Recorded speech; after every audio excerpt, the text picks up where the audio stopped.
నమస్కారం. భారత్ టుడే సమర్పిస్తున్న చక్రకేళి కార్యక్రమానికి స్వాగతం.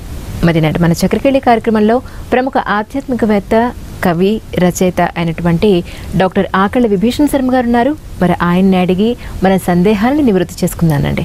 శర్మ గారు నమస్కారం అండి. నమస్కారం. చక్రకేళి కార్యక్రమానికి మీకు మా స్వాగతం. మరి ఈ రోజు ఏ ప్రార్థనతో మొదలు పెట్టబోతున్నారు?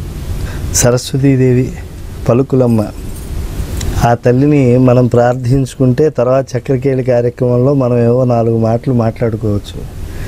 వాణికి చరణానుతగీర్వాణికి ఏణాంక శకల రత్న శలాకా వేణికి పుస్తక వీణాపాణికి సద్భక్తితోన్ ఉపాస్తి వనర్తున్. శ్రీనాథ మహాకవి సరస్వతీదేవిని చేసినటువంటి స్తోత్రం ఇది. వాణికి చరణానుత గీర్వాణికి, సమస్త దేవతలు కూడా ఆ దేవదేవి యొక్క పాదాలను తమ యొక్క కిరీట కాంతులతో ప్రకాశింపజేస్తూ వాళ్ళు అభ్యుదయాన్ని పొందుతూ ఉన్నారు. ఎందుకంటే సారస్వతం అనేటువంటిది లేకపోతే అంతా చీకటే కదా. కాబట్టి వాణికి చరణానుత గీర్వాణికి ఏణాంక శకల రత్న శలాకా వేణికి, అమ్మవారి యొక్క ఆ కురులన్నీ ఎలా ఉన్నాయి అని అంటే అలంకరింపబడి ఉన్నాయి. వాటికి అలంకారం బాగా ఉన్నట్టుగా ఏది విలసిల్లుతోంది అని అంటే చంద్రరేఖ.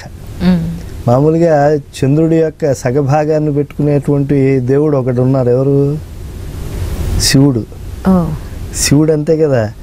సగం చంద్రుడిని, చంద్రరేఖని నువ్వు విలాసంగా పెట్టుకున్నటువంటి వాడివి. చంద్రశేఖర చంద్రశేఖర చంద్రశేఖర రక్షమాం చంద్రశేఖర చంద్రశేఖర చంద్రహిమాం అని చెప్పి ఆయన్ని స్తోత్రం చేస్తాం కదా. అలాగే అమ్మవారు కూడా చంద్రరేఖ పెట్టుకుంది. ఎందుకు అంటే అసలు ఈ సరస్వతీదేవి శివుడికి చెల్లెలు అని చెప్పి కొంతమంది పురాణాల్లో స్కాందాదుల్లో ఉండేటువంటి విషయాలను ఉటంకిస్తూ ఉంటారు. అందుకే తెనాలి రామకృష్ణయ్య కూడా పాండురంగ మహాత్మ్యంలో కద్రూజాంగద తోడబుట్టు శరత్కాదంబిని చంద్రిక చిద్రూపాంచిత అని చెప్పి అమ్మవారి స్తోత్రం చేస్తాడు. అంటే కద్రువ యొక్క కొడుకులు ఎవరు? వాసుకి ఇత్యాది సర్పాలు. ఆ సర్పాలని ఎప్పుడూ కూడా ధరించేటువంటి వాడు ఎవరు? శివుడు. భోగి కంకణుడు, ఈ యొక్క భోగి హారుడు, అలాగే భోగి భుజుడు. మనం భుజకీర్తులు పెట్టుకున్నట్టుగా పావులు పెట్టుకునేటువంటి వాడు శివుడు. అలాంటి కద్రూజాంగద తోడబుట్టు ఆ నెత్తిన చంద్రరేఖను పెట్టుకుంటుందిట. అందుకే చూడండి, అమ్మవారి యొక్క నుదుట కుంకుమ కరిగినట్లుగా నా హృదయం కరగాలి అన్నాడు. ఎందుకు కరుగుతుంది అమ్మవారి యొక్క నుదుట కుంకుమ? చెమరుస్తుంది. కరగటం కాదు, చెమర్చటం. ఎందుకంటే చంద్రరేఖను తలపైన అమ్మవారు పెట్టుకుంది కాబట్టి ఆ సరస్వతి అమ్మవారు శిరస్సు పైన ఆ చంద్రరేఖను పెట్టుకోవటం వల్ల చంద్రుడు మరి శీతకిరణుడు కదా, ఆ శీతకిరణాల వల్ల ఆ బొట్టు చెమర్చింది. అలా చెమర్చినటువంటి బొట్టు కలిగినటువంటి ఓ సరస్వతి, నీ ముఖబింబం నా హృదయంలో ఆ యొక్క దివ్యమైనటువంటి అధ్యాత్మ జ్ఞానం పట్ల అందుకునేటువంటి ఆ చైతన్యం రావాలి. జడత్వం అంటే అది చీకటికి, తర్వాత వచ్చి కఠినత్వానికి, అలాగే క్రౌర్యానికి, అలాగే గ్రహించలేనటువంటి నిస్సారతకు ప్రతీక. జ్ఞానానికి, తేజస్సుకి, వెలుగుకి ప్రతీక ఏమిటి? కరగటం అని. కాబట్టి నా హృదయం కరగాలి అని అంటే నీ బొట్టు ఏ విధంగా అయితే కరిగించుకుంటున్నావో ఆ చంద్రరేఖల వల్ల నీ విజ్ఞాన కాంతులు, చల్లని కిరణాలు పంచి నా యొక్క హృదయాన్ని కూడా కరిగింపు చేయి తల్లి అని. అలాంటి చంద్రరేఖను ధరించేటువంటి తల్లి అన్నమాట సరే. ఆ తల్లి యొక్క గొప్పతనం ఏణాంక శకల రత్న శలాకా వేణికి. ఏణాంకుడు అంటే ఏమిటి? చంద్రుడు. చంద్రుడు లోపల ఆ యొక్క ఇది ఉంటుంది అని చెప్పి, లేడీ ఉంటుంది అని చెప్పి చెప్తారు కదా. కాబట్టి ఏనాధినాథుడు అని అంటూ ఉంటారు శివుణ్ణి కూడా. మన యానాది అని పెట్టుకున్నాడు, యానాదయ్య అని పెట్టుకున్నాడు. అంటే యానాదయ్య అంటే ఏమిటిది అని అంటే అదో కులం అండి అంటారు. కులం కాదు, అది శివుడి పేరు. అది ఏనాధినాథుడు ఆయన పరమేశ్వరుడు యొక్క బొమ్మలు చూసామంటే ఆయన జ్ఞానమూర్తిగా ఉన్నప్పుడు ఈ 3 వేళ్ళు పైకి పెడితే ఆ 3 వేళ్ల మీద లేడు ఉంటుంది. ఆ యాణము పెట్టుకోవటం, ఆ మనసు అలా పరిగెత్తికెళ్ళి జ్ఞానం కోసం పరిగెడుతుంది అని చెప్పి ఏణాధినాథుడు అని. అలాగే ఆ యాణము అంకంగా కలిగినటువంటి వాడు, లేడిని చిహ్నంగా కలిగినటువంటి వాడు చంద్రుడు. చంద్రుడిని నెత్తిన ధరించినటువంటిది సరస్వతీదేవి. ఏణాంక శకలాన్ని అంటే సగం చంద్రుడినే కదా పెట్టుకుంది ఆవిడ. రత్న శలాకా వేణికి పుస్తక వీణాపాణికి, పుస్తకాన్ని ఓ చేత్తో, కచ్చపి వీణను చేత్తో పట్టుకుని ఉంటుంది. పుస్తక వీణాపాణికి సద్భక్తితో అన్నుపాస్తి వనర్తు, చాలా గొప్పదైనటువంటి శ్రేష్టమైనటువంటి భక్తితో నేను సేవిస్తాను అని చెప్పి శ్రీనాథ మహాకవి చెప్పాడు. ఈ పద్యం గురించి కావాలంటే గంట సేపు చెప్పుకోవచ్చు, కాకపోతే సమయాన్ని మించి చెప్పుకోవటం మంచిది కాదు కదా. కాబట్టి అటువంటి తల్లి చదువులమ్మ మనకు మంచి వాక్పటిమ ఇవ్వాలి అని చెప్పి ప్రార్థన చేద్దాం. చాలా బాగుంది గురుగారు. మరి నా మొదటి సందేహం ఏంటి అంటే, దాత వల్ల కానీ వాగ్దాత వల్ల లాభం ఏమిటి అంటూ ఉంటారు, అంటే ఒక్కసారి వివరించండి. అంటే వాగ్దాత అంటే మాట ఇచ్చేటువంటి వాడు అని, దాత అంటే దానం చేసేటువంటి వాడు. దానం చేసేటువంటి వాడి వల్ల ప్రయోజనం ఉంటుంది, కానీ కేవలం మాట దానం చేసేటువంటి వాడి వల్ల ఏం ప్రయోజనం ఉంటుంది? ఉండదు కదా. నీకు అవి ఇస్తానయ్యా ఇవి ఇస్తానయ్యా అని అంటాడు, అంటే అయిపోయినట్టేనా? దానివల్ల ఏం ప్రయోజనం చెప్పండి? ఏదైనా ఇస్తే ప్రయోజనం. నీకు 10 కోట్లు ఇస్తాను అని చెప్పి రూపాయి ఇవ్వనటువంటి వాడి వల్ల ప్రయోజనం ఉంటుందా? 1000 రూపాయలు ఇస్తాను అని చెప్పి 1000 రూపాయలు ఇచ్చిన వాడి వల్ల మనకు ఉపయోగం ఉంటుందా? ఇస్తానన్న దాత వల్లే ప్రయోజనం ఉంటుంది, వాగ్దాత వల్ల ఏ ప్రయోజనం ఉండదు. కాబట్టి ఈ లోకంలో ఉండేటువంటి వాళ్ళు అందరూ ఎంతటి దాతలు వీళ్ళు? ఇస్తే ఇస్తారు, లేకపోతే ఇవ్వరు. ఇస్తానని మాత్రం చెప్తారు, తర్వాత మర్చిపోతూ ఉంటారు. కాబట్టి వేదాంతేశకులు వారు మహానుభావుడు అంటాడు, ఇలాంటి నికృష్టమైనటువంటి వాళ్ళు అందరినీ అడగను, పరమాత్మనే నేను అడుగుతాను, ఎందుకంటే ఆయన దాత. ఇప్పుడు కుచేలుడు ఏమన్నా మేడలు అడిగాడా? ఆయన వచ్చాడు, గుప్పెడు అడుగులు ఇచ్చాడు, వెళ్ళిపోయాడు, ఏమీ అడగలేక. కుచేలుడు మేడలు వేయడనే, మహాత్ముడు నిఖిలం బెరంగడే, చతుర్భుజుడు అతనికి అంజలించదన్న అంటాడు. కాబట్టి దాతాదేవస్ చతుర్భుజ చతుర్నాం పురుషార్థానం, 4 పురుషార్థాలు ధర్మ అర్థ కామ మోక్షములను అనుగ్రహించేటువంటి వాడైనటువంటి ఆ పరమాత్మను ఆశ్రయించాలి. కానీ ఎం పశ్యతి తస్య తస్య పురతః మా బ్రూహి దీనం వచః, రిక్త మేఘాలన్నింటినీ అడుక్కుంటూ ఉంటే అవి ఏమన్నా వర్షిస్తాయా? కాబట్టి గారవించి దప్పి తీర్చేటువంటి కాలమేఘమైనటువంటి పరమాత్మను ఆశ్రయించాలి మనం. ఆ దాత మనం కోరినటువంటిది అనుగ్రహిస్తాడు. వెళ్ళాడు కుచేలుడు, గుప్పెడు అటుకులు తీసుకుని వెళ్ళాడు, ఆ పరమాత్మ దగ్గరికి వెళ్ళాడు. పరమాత్మ చాలా అద్భుతమైనటువంటి మర్యాద ఇచ్చాడు. వచ్చినటువంటి వాడిని ఈ దేశంలో తప్పించి ఏ దేశంలో మనం చూడమండి. ఏ దేశంలో అయినా ఇచ్చేవాడు గొప్ప, తీసుకునేవాడు చాలా తక్కువ. కానీ మన కర్మభూమిలో ఏమిటో తెలుసా అండి, మనం చేత్తో కూడా ఇవ్వం, పళ్ళెల్లో పెట్టిస్తాం. అయ్యా ఇది నీదైంది, నా దగ్గర ఉంది, నువ్వు స్వీకరించాలి అని చెప్పి పళ్ళెల్లో పెట్టిస్తాం. అది ఇవ్వవలసినటువంటి పద్ధతి. అలా ఇచ్చి వాడి కాళ్ళు కడిగి నెత్తిని చల్లుకుంటాం. కుచేలుడు గర్భదారిద్ర్యంతో 100 మంది పిల్లలతో భార్య ప్రేరణతో వచ్చి ఆశ్రయిస్తే బాల్య స్నేహితుడని చెప్పి ఆయన కూర్చోబెట్టి బ్రాహ్మడు అని చెప్పి ఆదరించి ఆయన కాళ్ళు కడిగి నెత్తిని చల్లుకుని ఆయన ఇవ్వను కూడా ఇవ్వలేకపోయాడు, వెనకాల దాచుకున్నాడు తెచ్చినటువంటి అటుకులు. అది ఏమిటో నా కోసం తెచ్చావు మిత్రమా, ఇవ్వని చెప్పి ఒక గుప్పెడు తినట్ట. దానికి మొత్తం ఆయన దారిద్ర్యం అంతా పటాపంచలైపోయి ఆయనకి పుణ్యం వచ్చేసేసి మొత్తం పిల్లలంతా రాజరికపు సిరుల్లో మునిగిపోయారట. భార్య గొప్ప సంపదలతో ఉండిపోయిందిట. ఇంక 2వ గుప్పుడు తిన్నట్ట. 2వ గుప్పుడు తినేప్పటికీ వాడికి ఈ భూప్రపంచంలో ఎవరి దగ్గర లేనటువంటి కుబేరుడితో సమానమైనటువంటి ఐశ్వర్యం వచ్చేసిందట. 3వ గుప్పుడు తీసుకోబోతుండట, రుక్మిణీదేవి వచ్చి చేయి పట్టుకుందట, ఇంక తినద్దని. అంటే ఈయన ఐశ్వర్యం కూడా వెళ్ళిపోతుంది. అంటే తన ఐశ్వర్యాన్ని కూడా ఇచ్చేసే అంతటి ప్రసన్నత కలిగినటువంటి ఆ పరమాత్మకి ఒక గుప్పెడు ప్రసాదం అన్నా మనం పెడుతున్నామండి. కుచేల వృత్తాంతం చదువుకుని మనం తెలుసుకున్నటువంటిది ఏమిటి? ప్రసాదం ఆయనకి నివేదన చేస్తే పరమాత్మ ప్రసన్నుడవుతాడు. ఇప్పుడు చల్లటి గాలి వీస్తే కదా మేఘం వర్షిస్తుంది, నీలి మేఘం. మేఘం వీయాలా వద్దా? దాని ధర్మం ప్రాకృతికమైనటువంటి ధర్మం ఒకటి ఉంటుంది కదా. కాబట్టి అలాంటి దాతను అడగాలి కానీ ఊరికే వాగ్దాత అది ఇస్తాను ఇది ఇస్తాను అని చెప్పి ఏమి ఇవ్వనటువంటి వాడిని ఏమి అడుగుతాం? ఇప్పుడు అదే కాలంలో వీళ్ళిద్దరూ సహాధ్యాయులు. ఎవరు? కుచేలుడు, కృష్ణుడు ఇద్దరు. కుచేలుడు వెళ్తే కుబేరుడు అంతటి ఐశ్వర్యాన్ని అనుగ్రహించాడు కృష్ణుడు. అదే కాలంలో ఉన్నాడు ఎవరు? ద్రోణాచార్యులు వారు, ద్రుపద మహారాజు. ద్రుపద రాజు ఈయన చదువుకునేటప్పుడు బాగా ఒకళ్ళు నీకు అది ఇస్తాను ఇది ఇస్తాను అని చెప్పాడు. పాపం అశ్వత్థామకి పాలు లేకపోతే దాన్ని అడుగుదాం, ఒక గోవును అడుగుదామని వెళ్ళాడు. అస్త్ర విద్యకి పరమావధి అయినటువంటి ద్రోణాచార్యులు వారు. ఆయన నానా తిట్టి తరివేశాడు అక్కడి నుంచి. అయ్యో!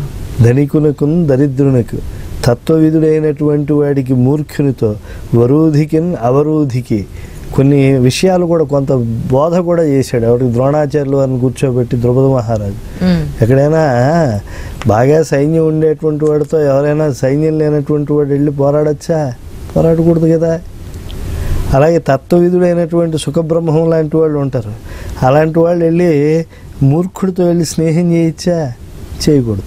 అలాగే బాగా డబ్బు ఉండేటువంటి నాలాంటి వాళ్ళు టాటావాడో అంబానీతోనో స్నేహం చేయాలి కానీ నీలాంటి దరిద్రుడితో ఏమిటో స్నేహం చేయటం.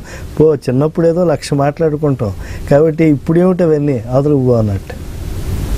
కాబట్టి మరి ఆదరించినటువంటి దాత నెలదాత కృష్ణుడా ద్రుపదుడా? అవునండి. కాబట్టి దాత ఆయన వాగ్దాత. కాబట్టి వాగ్దాత కన్నా దాతే గొప్ప. కాబట్టి దాత గొప్ప వాగ్దాత గొప్ప అంటే దాతే గొప్ప వాగ్దాత కన్నా కూడా. ₹1,00,000 ఇస్తాను, ₹1 ఇవ్వనటువంటి వాడి కన్నా ₹1 ఇస్తానని చెప్పి ₹100 ఇచ్చినటువంటి వాడు చాలా గొప్ప. కాబట్టి దాత యొక్క గొప్పతనం తెలియటం కోసం చెప్పేది. నాయనా ఆయన వాగ్దాత తప్పించి దాత కాడరా అని చెప్పి ఎదుటి వాళ్ళకి చెప్పడం కోసం అర్థమయ్యేట్లుగా బాగా సూటిగా వాడికి హత్తుకునేట్టు చెప్పడం కోసం అని చెప్పి ఆయన దాత గొప్ప కానీ వాగ్దాత కాదురా. ఏమండి మొన్న ఆయన సభలో ప్రకటించాడు కదండి, ఫలానా సంస్థకి 10 లక్షలు ఇస్తున్నానని, నేను కూడా పెడతానండి అని అంటే ఆయన దాత గొప్ప కానీ వాగ్దాత కాదురా అన్నాడు అనుకోండి, మీకు అర్థమైపోతుందా లేదా? అలాంటి సందర్భాల్లో వాడే సామెత అనమాట. అద్భుతం అండి. నిజంగా సామెతలు ఉన్న కథలో ఎంత గొప్ప అర్థం ఉంది అనేది మీతో మాట్లాడిన తర్వాత వివరంగా తెలుసుకున్న తర్వాత.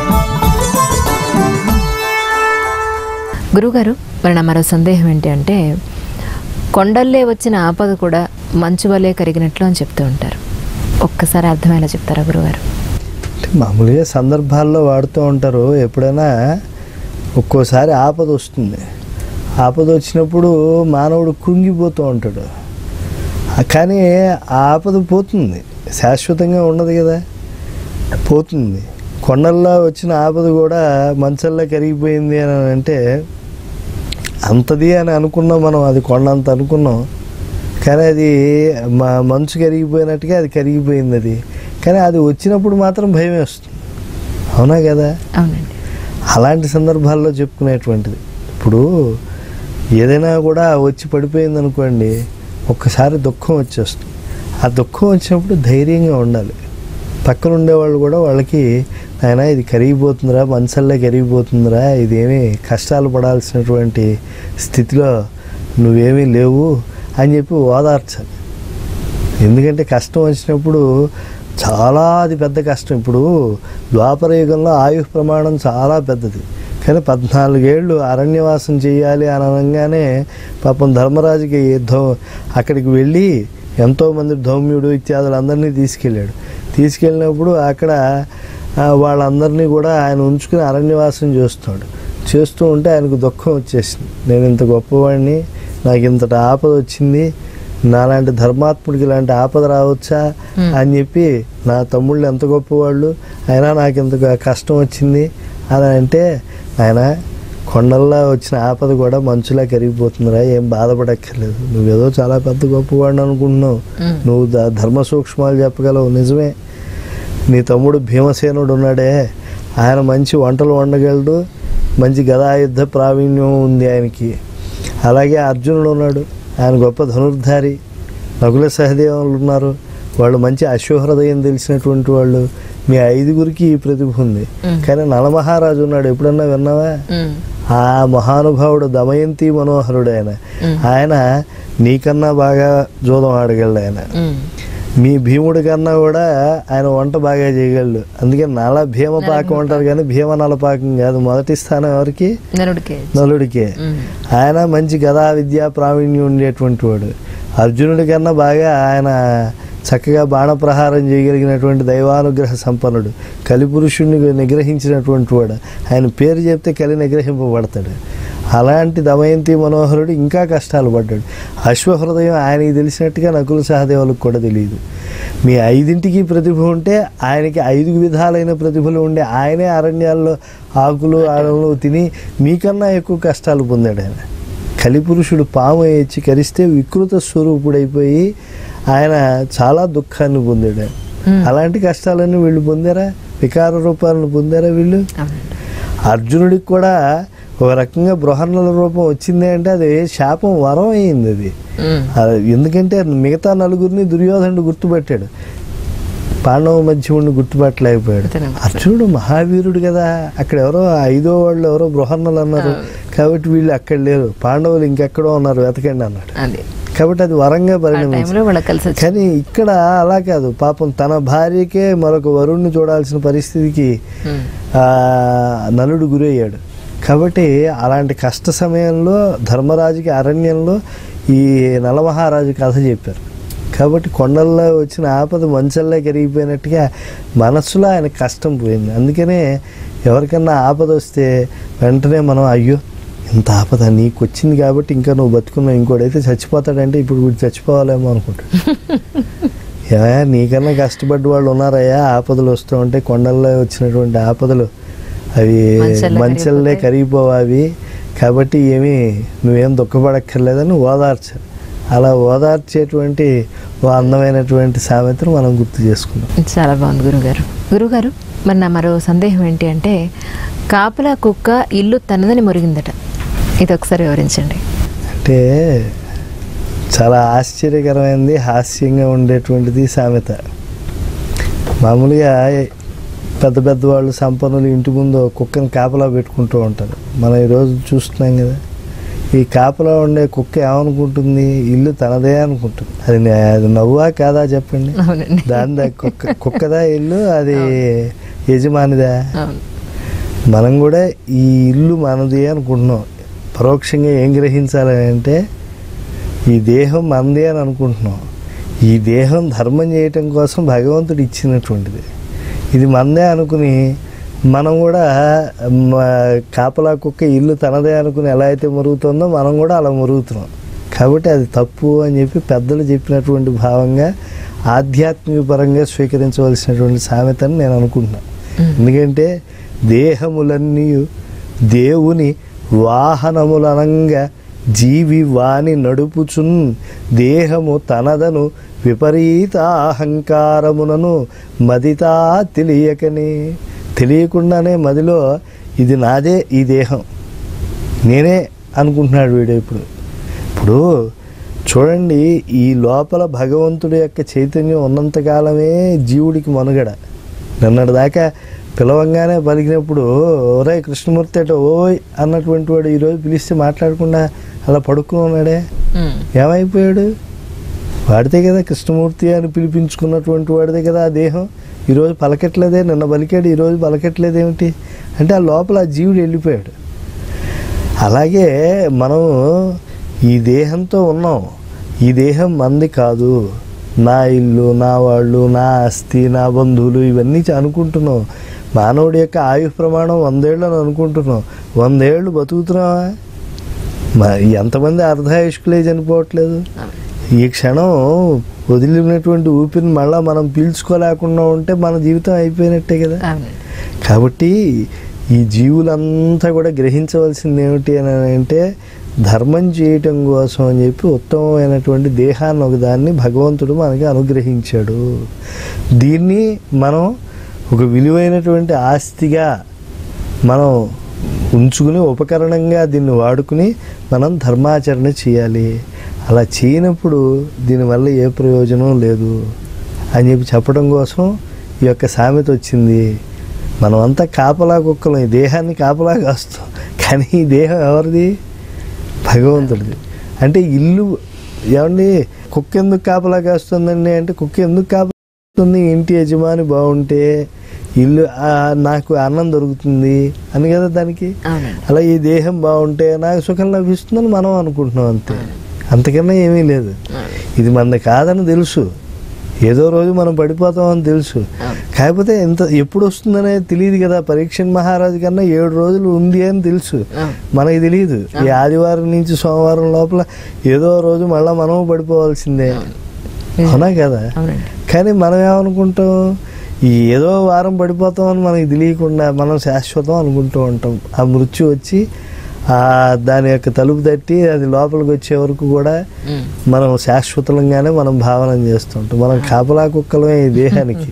అంతే తప్పించి ఈ దేహం మంది కాదు, ఇది భగవంతుడిది. ఆయనకి ఎప్పుడు తనదిగా చేసుకోవాలనుకుంటాడో అప్పుడు దాన్ని మట్టిలో కలిపేసి తనలో కలిపేసుకుంటాడు. పాంచభౌతికమైనటువంటి ప్రకృతిలో ఇది కలిసిపోతుంది. అందుకే మాతర్మేదిని తాత మారుత సఖా తేజ అని చెప్పి మొత్తం ఈ పంచభూతాత్మకమైనటువంటి ప్రకృతిని అంతా కూడా చక్కగా సోదర గణంతో అభివర్ణించుకుని, తల్లిదండ్రులతో అభివర్ణించుకుని ఏష అంత్య ప్రణామాంజలి అంటాడు భర్తృహరి చనిపోయే ముందు. అంటే ఏమిటి? ప్రకృతి రూపంలో పరమాత్మ ఈ దేహముగా ఉంచి మనని అందులో ఉంచాడు. మనం అందులో ఉన్నప్పుడు మనం చేయవలసింది ఏమిటి? ధర్మం కోసం మనం నిరంతరం కూడా ప్రయత్నం చేయటం. తద్భిన్నంగా ఉండి దేహ సుఖాల కోసం పాటుపడ్డాం అనుకోండి, కాపలా కుక్క ఇల్లు తందే అనుకోవటం లాంటిది అవుతుంది. చాలా బాగుంది గురువుగారు.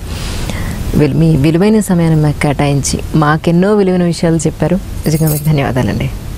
స్వస్తి ప్రజాభ్యః పరిపాలయంతాం న్యాయేన మార్గేణ మహిం మహీషాః గోబ్రాహ్మణేభ్య శుభమస్తు నిత్యం.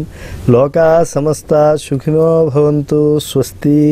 చూసారు కదండి, ఇది ఇవాల్టి చక్రకేళి కార్యక్రమం. మరో కార్యక్రమంలో మళ్ళీ కలుసుకుందాం. అంతవరకు సెలవు. నమస్కారం.